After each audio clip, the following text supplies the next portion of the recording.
The Girls Table had a WhatsApp dialogue on the 3rd of December 2023 with young women from different backgrounds just to share the contents of the 2024 proposed national budget.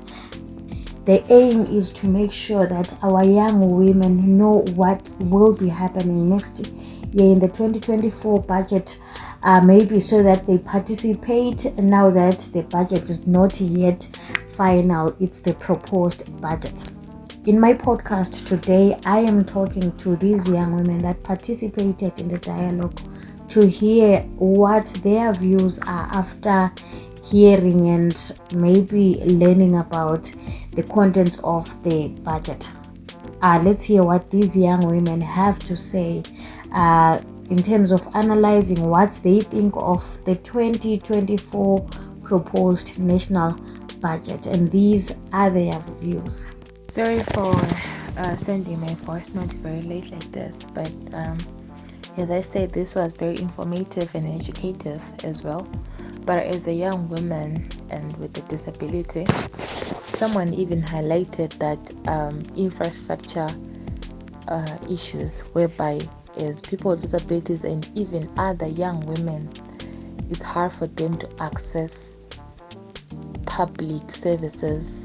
Like if we're accessing social welfare, if we're accessing want to go to the police stations, most of them they're not accessible. Even the services that they'll offer to us, some they use braille for those who have got those who have got visual impairments, you see, or for those as well who have got hearing impairments. So I think this should be also be included in the budget as well. So pensioners are being taxed. They're paying taxes. Why? I don't understand that. They're pensioners. They worked. They were paying NASA until they retired. So I also have got a query on that one. We would say our parents, they worked, but they're still paying taxes. Even the poor, even people with disabilities, we are expected. It's a must for us to pay tax. Whereas other people, they are poor with a disability. It's not all people with disabilities can afford that, but the less privileged to society, the marginalized to society is not recognized. Yes, the budget has been made. So I don't know, but from the conversations that I've been reading, it says that we can debate on it. Last year, is it last year or last of last year, we debated on the amendment bill. We debated on the budget. We did all that, but I'm hardly seeing a difference. I'm not seeing any differences, unless if maybe others they saw, but no, I'm not seeing any of that. So as a young woman, I feel like the budget, we should debate more on that one, even talking about transportation, even talking about a lot of things. The bills that we are paying isn't just to be put in the budget. Talking about electricity, us as young women, we work using our phones. There's no electricity, there's no network. How am I supposed to work? How can the future function? We do not have electricity. Now it will be those with solar systems who will be surviving it, but even though with their solar systems, the booster will be down. It's hard for us as a nation to continue living a better life. Talking about water, I'm in Caldro Park right now. There's no water, electricity. There are cuts off of electricity every now and then. These are things that should be included in the budget. If we don't have electricity as a nation, I know we have a huge bill, but then as a nation, these are the things that we should voice up, especially us as young women. We are the youth, we are the future. We are the future. We work with internet, we work with phones, the internet. No internet, no electricity, meaning no work. We cannot work without that or without electricity. So these are things that should be included as well in the budget. This was just my 2 cents. I think the proposed budget ilokuba flawed in some way because the proposed figure efake energy hiyo lowest, like in all the departments energy kufaka I think ingaki 990. I'm not so sure, but I think it's the lowest kuma departments wonke. So I'm mina from my own opinion and we have a crisis endabeni yamagetsi. Amagetsi ahamba and we are saying ukuthi khona we are not prioritizing the energy department. Angazi, are we saying ukuthi khona maybe defense and the and other departments afakele imali eningi? Are we saying ukuthi khona aqakatheke kangako yini kwedlula energy? Because I think endabeni yamagetsi sibili hayi nxa sewusiba lama-discussions and all that besikothi khona bekuconsider. The fact that nothing was said about the previous flawed budget allocations shows that there is also a loophole already. And this also shows that there will be more of the same when it comes to broken promises on budget allocations. The budget is not pro-people as legal has been put out in place to improve employment, stimulate growth, and to ensure currency stability and other crises faced by the nation. Another issue that touched me, issue of public health. I feel like as women, we are the ones who are going to be affected more because we are of our childbirth and we are also nursing children. We constantly need our health services. What I noticed or what came to mind is, next year, come 2024, Zimbabwe will be jungle, it will be the survival of the fittest. Why am I saying next year will be the survival of the fittest? We are looking at the budget, and the budget was done in such a way that I believe they forgot that economically in Zimbabwe are not stable. And the taxes, the new taxes that they introduced, only the rich can survive and the poor will get poorer next year. Because I feel like it does not favor everyone, or it does not put into consideration all classes of people living in Zimbabwe, the low class, the middle class, and the high class. The high class, which is kindly social stratus, the high class are the ones who are on the safe side as compared to a low class. A middle class will survive by the grace of God. Because we're looking at the taxes that they introduced. They introduced a property tax.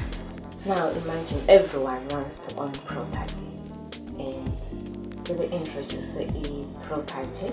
That means ukuthi ama-rents for abantu abalojayo azakhwela. Why? Because umuntu landlord will be saying, I'm paying tax for indlu yakhe.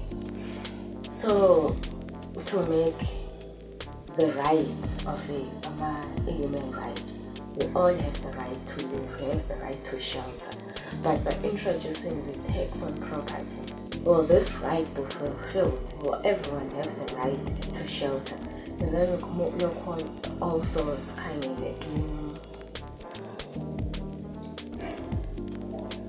they introduced a tax. All businesses need to be licensed and all businesses need to be registered. Currently, we're in 2029. How many businesses can you safely point out and say, no, this one has got a license, this one has got this project? In Zim, we can say, if Kanyela stands and leaders, mostly abantu baphila ngongwava. People are hustlers, they're hustling. And we've got small businesses. If you go now in town, every corner a person is selling. We've got these small malls that are open in big shops. Like for example in Blawayo, we look at 6th Avenue. Edgar's we now have got malls. Can you say those malls, they have got a license or they are registered? And next year they're saying that all businesses need to have a license or register. How many people can we safely say they will have done that by next year? In the instance, toll gates. Toll gates are quite leading. And you must there's name when we're looking at the budget. We'll take note of the toll gate equally, it's in US dollars. You look at your passport, next year 2024 passport equally, it's in US dollars. Everything that is supposed to be paid in taxes is in US dollars. But did they think the wages and salaries of people, they're mostly paid in RTGS, Zimbabwean dollar. And where can one so many would see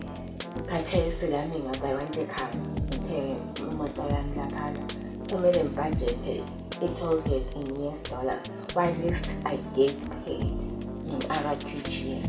Maybe if they'll put into consideration, okay, fine, since everything that is paid in taxes is in USD, let's give abantu sibaholise in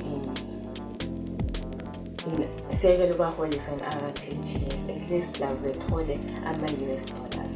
I feel like this budget, honestly speaking, is not fair. And it must have kind of gender and gender issues. You know, as women, we have a full allocation. We're looking at if says our SDGs, the Sustainable Development Goals, United Nations is talking about menstrual health. And when we are looking at the budget, nothing was said on a sanitary way for the ladies, for the girls, what will happen to it. And then we're also looking at the Sustainable Development Goals. We have a climate. And we're looking at our 2024 budget under the agriculture and law. But we see the allocation, it's small. And we're looking at the current situation. It's high chances to next year in Zimbabwe will be faced by drought. Can you safely trust the 2024 budget as the droughty figure? Are we going to be safe? Are we covered? Or we are going to survive through the drought? And then we're also looking at power, electricity, energy. Looking at the current situation, one can assume, or one would think, as they are drafting the budget, they'll take note of really currently we don't have energy. And then you look at the allocation and you look at the need on the ground, and then the allocation of hand line. So personally, I feel like if there is need, they need to go back, sit and redraft.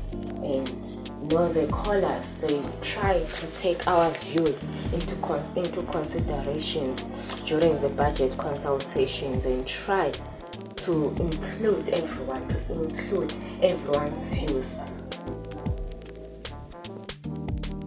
Thank you so much to these young women that shared their inputs on the 2024 proposed national budget. I'm hoping this podcast will reach out to the right people baphakamise imbono yethu eParliament, because I learned ukuthi this is the proposed budget, and as a result it's not final. Lokuthi ukuthi imbono yethu sesingayidlulisa through ama MPs ethu, although it's unfortunate for those constituencies where their MPs have been recalled.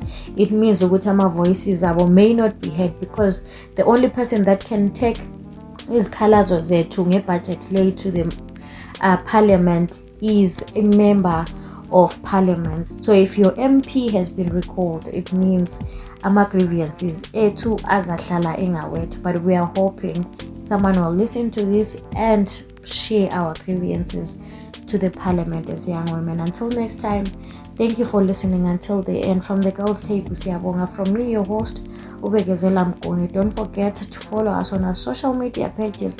Go Facebook, it's the Girls Table. Instagram, the.girls table. Go Twitter, it's table_girls. And you can also subscribe and like our content on YouTube, where you get to listen to our podcast, our talk shows, and most of our work is there, especially on issues that affect young women. Until next time, ngiyabonga.